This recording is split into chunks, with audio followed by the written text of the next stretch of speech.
Election commission of India. आज हम बात करते हैं इलेक्शन कमीशन ऑफ इंडिया के बारे में।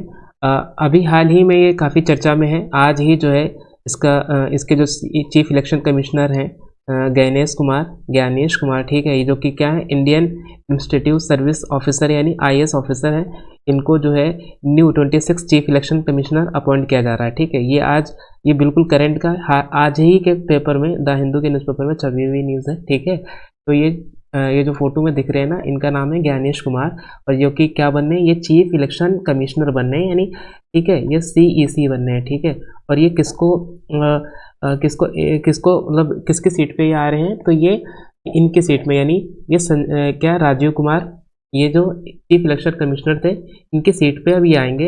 ये 26वें जो है ये चीफ इलेक्शन कमिश्नर बनेंगे। ठीक है, और ये क्या है, तो ये एक IAS ऑफिसर है। ठीक है, और हम बात करते हैं, और ये फोटो में दिख रहे हैं ना, राजीव कुमार, इनका जो टेन्योर है ना, कार्यकाल था, ये आज ही तक की था,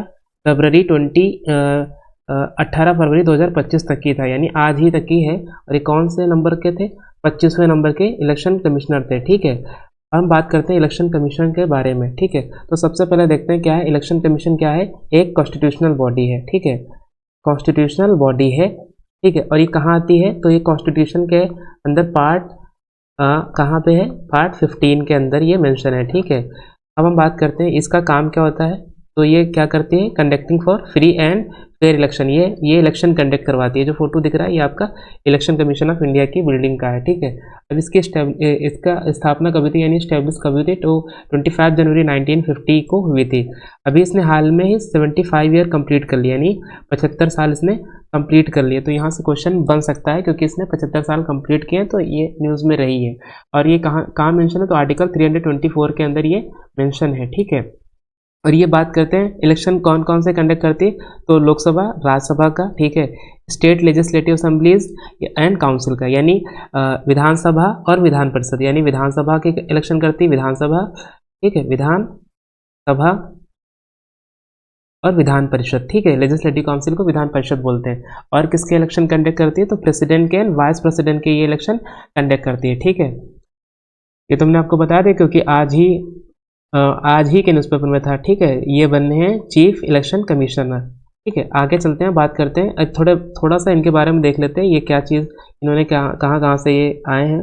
तो इंडियन इंस्टीट्यूट सर्विस यानी IAS ऑफिसर हैं, कौन से बैच के, 1988 बैच के थे। कहाँ से थे, केरला केडर से थे। ठीक है, और ये क्या हुए हैं, chief election commissioner of India. ठीक है, ये कब से आएंगे, फरवरी 19 2025 से, यानी ये कल से जो है ये एक्टिवेट हो जाएंगे, यानी इनको पदभार कल से मिल जाएगा। ठीक है, इलेक्शन कमिश्नर ऑफ इंडिया, यानी ये बने थे इलेक्शन कमिश्नर ऑफ इंडिया, कब बने थे, तो 14 मार्च 2024 को, और कब तक रहे, फरवरी 18 2025, यानी आज तक ही रहे। ठीक है, और ये क्या रह चुका है, सेक्रेटरी, यानी मिनिस्ट्री ऑफ कॉर्पोरेशन के सेक्रेटरी भी रहे, सेक्रेटरी और किसके, मिनिस्ट्री ऑफ पार्लियामेंट्री अफेयर्स के रहे, additional secretary ministry of home affairs के रहे हैं, joint secretary ministry of defence के रहे हैं। ठीक है, ये जो फोटो में दिख रहे हैं, इन्हीं का नाम है ज्ञानेश कुमार। ठीक है, आगे चलते हैं, बात करते हैं, अब हम बात करते हैं कॉन्स्टिट्यूशनल प्रोविजन के बारे में, यानी इलेक्शन कमीशन के बारे में। इलेक्शन कमीशन का जो कॉन्स्टिट्यूशनल प्रोविजन क्या है, तो हम कुछ इसके आर्टिकल है जो देखते हैं, कहाँ मेंशन है, पार्ट 15 में है। ठीक है, ये ध्यान रखना, पार्ट 15 के अंदर है आर्टिकल 324, जो कि क्या करता है, सुप्रिंटेंडेंस डायरेक्शन एंड कंट्रोल, यानी CDS, ऐसे याद कर लेना, CDS कंट्रोल करता है, डायरेक्शन देता है, और सुप्रिंटेंडेंस देता है इलेक्शन कमीशन को। एक आर्टिकल 325 ये क्या बताता है, no discrimination in electoral base, मतलब इसमें आप भेदभाव नहीं कर सकते, कौन कौन से, ना तो रेस से, ना रिलीजन से, ना कास्ट से, और ना ही किसी के सेक्स से आप भेदभाव नहीं कर सकते हो।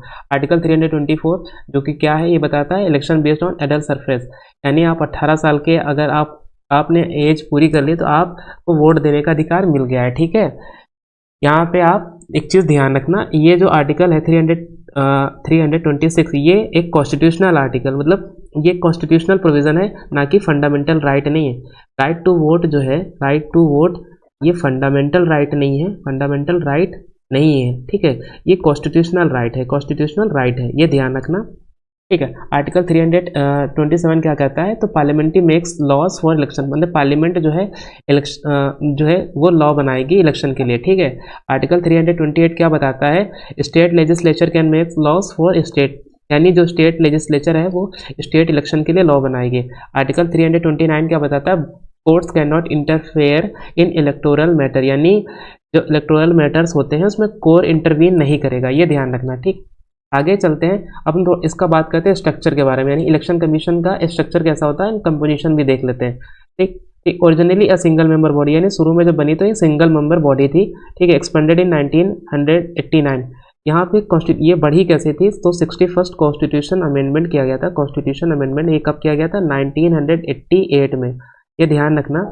यहाँ पे क्या हुआ था, 21st ईयर एज होती थी पहले वोट डालने की, इससे घटा के अब क्या कर दिया गया था, यहाँ पे आके 18 साल कर दिया गया। 18th ईयर मतलब 18 साल की अगर जो एज पूरी कर लेता है वो वोट देने का अधिकार उसको मिल जाता है, ठीक। पहले 21 साल थी, उसको घटा के 18 कर दिया गया। और कब किया गया था, तो 61st कॉन्स्टिट्यूशन अमेंडमेंट किया गया था। कब किया गया था, 1988 में।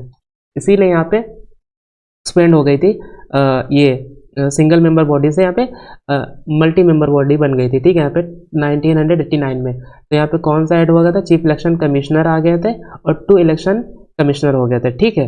अब इनका अपॉइंटमेंट प्रोसेस कैसे होता है, तो प्रेसिडेंट ऑफ इंडिया क्या करता है, रिकमेंड करता है सिलेक्शन कमेटी, एक सिलेक्शन कमेटी बनती है, ठीक है। इस सिलेक्शन कमेटी में कौन कौन मेंबर होते हैं, तो प्राइम मिनिस्टर होते हैं, ठीक है, लीडर ऑफ अपोजिशन होते हैं। अब बताना इस टाइम लीडर ऑफ अपोजिशन कौन है, ये आपको बताना है, ठीक है।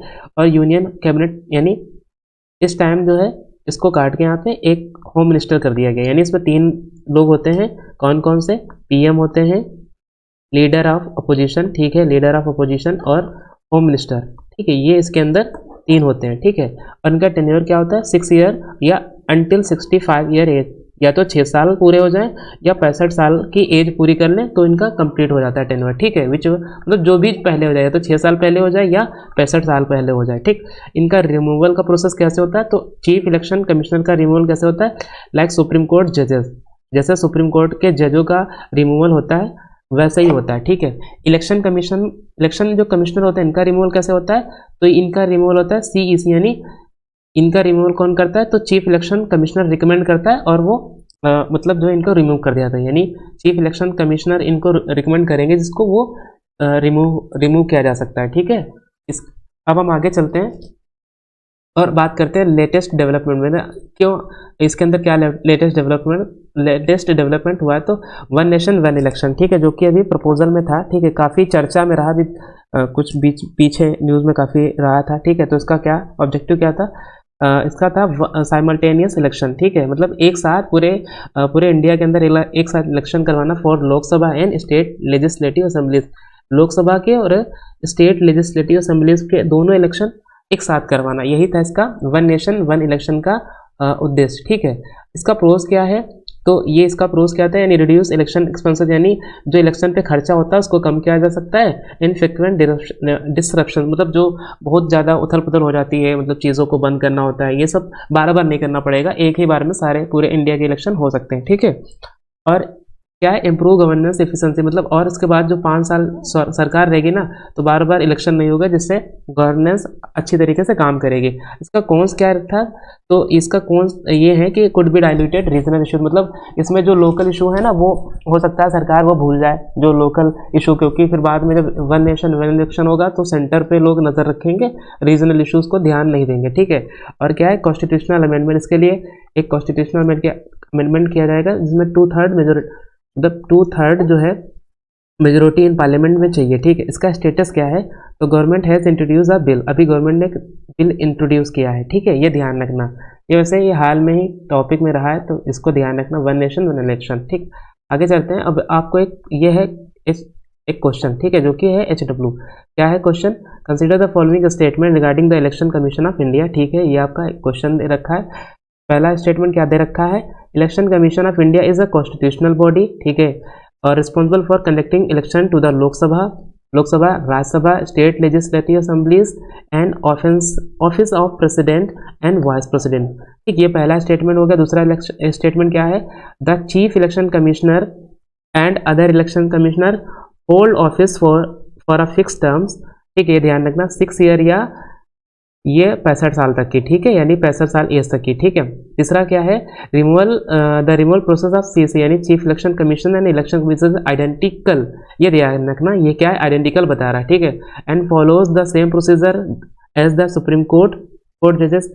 तो क्या हमने अभी ये बताया है ऊपर, क्या इलेक्शन कमीशन का जो इलेक्शन कमिश्नर जो होते हैं, क्या उनका भी जो इम्पीचमेंट या रिमूवल होता है क्या सेम होता है जैसे कि चीफ इलेक्शन कमिश्नर का होता है, ये ध्यान रखना, ठीक है। ये चौथा क्या है, the election commission of India यानी ECE has the power to conduct municipal panchayat election. क्या आप अब ये बताना, क्या इनके पास पावर होती है जो ये कंडक्ट म्यूनिसिपल एंड पंचायत के इलेक्शन करते हैं अंडर आर्टिकल 243 के, ठीक है। तो आप इसमें बताना which of the statement is correct, ठीक है। तो ए एंड पहला दूसरा एंड तीसरा only, 1 and 4 only, 1 2 and 4 only. अब इसका जवाब आप कमेंट बॉक्स में करेंगे, ठीक है।